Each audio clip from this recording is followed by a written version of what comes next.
Marcel tey da nga tànn wax ñu benn sujet bu ñeel wàllum wér-gu-yaram c'est ça. wér-gu-yaram wax ngeen ko donc sànq mu di le paludisme le prétexte il est tout trouvé mi mu ngi koy wax sànq jamono hivernage la ñu nekk nawet donc naturellement mu di période bi nga xamante ne dafay gën di en tout cas taux de transmission bi day gën a yokk donc mercredi 15 juin ca conseil des ministres président Macky Sall daal di laaj ministre santé ak action sociale ngir rek mu accélérer li nga xamante ne moom mooy programme national de lutte contre le paludisme ñu gën ko xamee ci PNLP à travers donc l'intensification de la distribution de moustiquaires imprégnés mu di rek li nga xamante ne engagé la avec toutes les parties prenantes combat bi nga xamante ne day jëm ci wàllu boobu noonu en intensifiant la distribution des moustiquaires imprégnés ngir rek gën a accentuer la mise en œuvre du programme national de lutte contre le paludisme président daal di itam laaj ngir que gouvernement bi intensifier li nga xamante ne moom mooy activité de plaidoyer jëmale ko ci communauté yi et puis comme ni ma ko waxee nga xamante ne dëkk bi commencé na enregistrer les premières pluies donc sur l'ensemble du territoire national jamono ji nag nekk la période de forte transmission du paludisme docteur Doudou Sène nekk directeur programme boobule sax di fàttali ne que effectivement la transmission du paludisme est fortement liée à la pluviométrie soxna Nata. ci distribution moustiquaire yi ngay wax Marcel la ñuy fàttali tuuti ci at yu mujj yi ba fi ñu toll. c'est ça lan lañ ci def. exactement donc un petit état des lieux ci li nga xamante ne moom mooy distribution de moustiquaires imprégnés yi donc en un an ñu gis na ne yooyu la distribution moustiquaires imprégnés dafa daal di yokk même si quand même nombre bi ñu ci séntu en tout cas sori na liñ ci bëgg a am bu ñu sukkandikoo ci chiffres yi nga xamante ne ba léegi waa PNLP ñoom ñoo ko avancé donc près de 1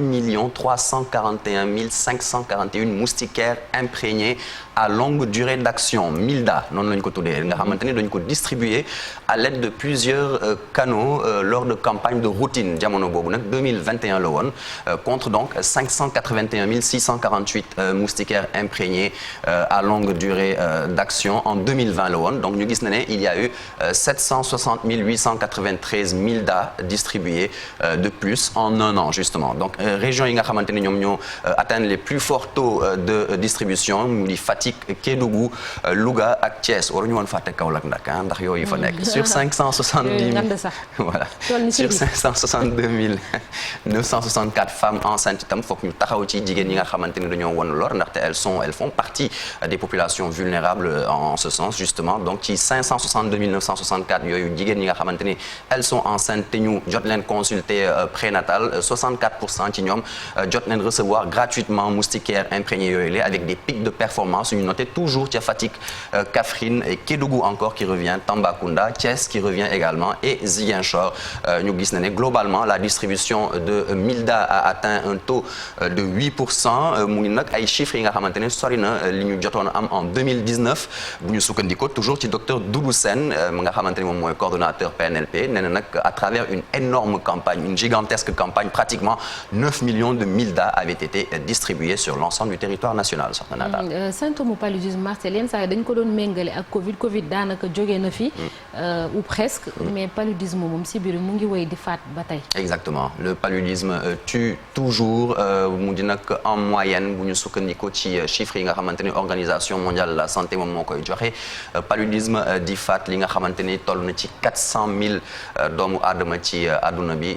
at bu ne continent africain nag moom mooy le continent le plus touché et justement Sénégal moom n'est pas en reste bu ñu xoolee ne que baisse notoire jot na am atum 2019 nga xamante ne on avait enregistré 260 décès mu nekkoon le plus faible nombre de décès sur la période entre 2011 2021 donc en 10 ans ñu gis na ne le nombre est revu à la hausse depuis 2 ans léegi nga xamante ne mu ngi correspondre justement à la pandémie de Covid-19 loolu waral ñu yaakaar ne Covid-19 dafa am impact peut-être ci yooyu les décès depuis 2011 soit en 10 ans donc l'année 2013 quand même a été la plus meurtrière avec 815 décès recensés sur donc cette année-là waaye ñu gis na ne qu'entre 2017 ak 2021 benn baisse significative la ñu daal di noté ci li nga xamante ne day jëm ci wàllu xale yi donc 51,1% et les femmes enceintes 26,3% en termes de morbidité soxna Nata. ñu taxaw Marcel ci chiffres yi fii ci Sénégal. waaw chiffres yi ci Sénégal du paludisme en un an ñu gis ne les cas de paludisme dañu daal di augmenter de 20%, soit 91 537 cas supplémentaires nombre bi nag daal di jàll de 445 313 cas à 2020 à 536 850 en 2021 bu ñu sukkandikoo ci ministère de la santé et de l'action sociale. Donc le nombre de décès moom il est passé de 373 en 2020 à 399 en 2021 mu di benn hausse de 6,7%. ñu gis na ne 78,8% de ces décès là ñu ngi koy rencontrer ci les moins de 5 ans toujours en 2021 contre 73% en 2020 tendance boobu tamit dafa daal di yokk. ñu gis na ne la zone rouge bi nga xamante ni day polariser région yu mel ni Kolda Kédougou ak Tambacounda ñoom rek ñoo enregistré lu toll ci 90% des cas 64% des cas graves 58% des décès de tout âge ak 84% des décès des moins de 5 ans donc ñu gis na ne donc ce sont des chiffres quand même qui sont jusqu'à présent très très alarmants soxna Nata. ñu jeexal léegi Marcel ci chiffres yi mu ñeel Afrique ak àdduna wërngal këpp soxna Nata effectivement moom la ñuy jeexalee ñuy fàttali rek le paludisme benn maladie infectieuse potentiellement mortelle due à plusieurs espèces de parasites yi nga xamante ne dañuy appartenir genre bi ñuy tuddee Plasmodium muy jóge nag ci benn insecte donc mu di benn yoo bu ñu gën a xamee ci type Anophèle femelle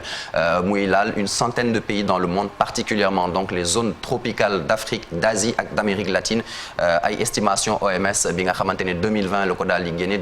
41 millions de personnes ñu ngi doon jotoon nen jot jàngoro boobu noonu et 627 000 en sont décédés à l'échelle mondiale donc toujours en 2020 muy représenter près de 14 millions de cas supplémentaires et 69 000 décès de plus par rapport à 2019 Afrique subsaharienne ñu ngi ko doon wax reste la zone la plus touchée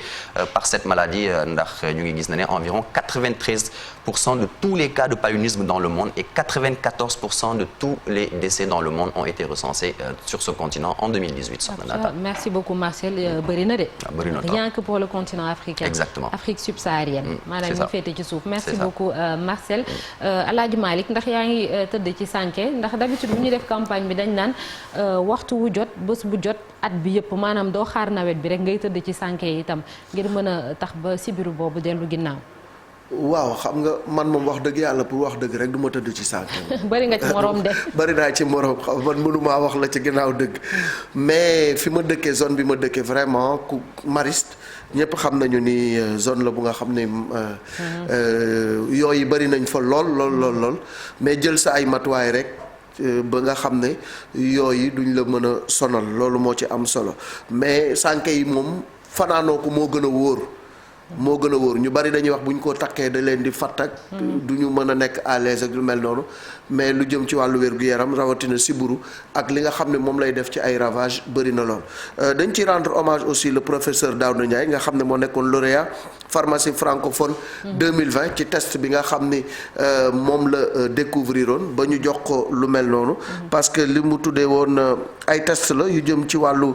paludisme muy illumigène malaria moom moo ko découvrir ba ñu jox ko prix bu mel noonu mu nekk un travail scientifique remarquable ñu ko ciy delloo njukkal parce que doomu Sénégal la mais li wér te wóor daal mooy paludisme li muy rey yeneen jàngoro yi reyuñu ko donc fagaru moo gën faju nañuy gën di jël suñu ay matuwaay rawatina xale yi ñu gën leen a aar ak mag ñi ak jigéen yi war na lor yi tam ak jigéen enceinte voilà merci beaucoup merci Alaaji Malick léegi dañuy jàll ci beneen rubrique muy de quoi est-il le nom.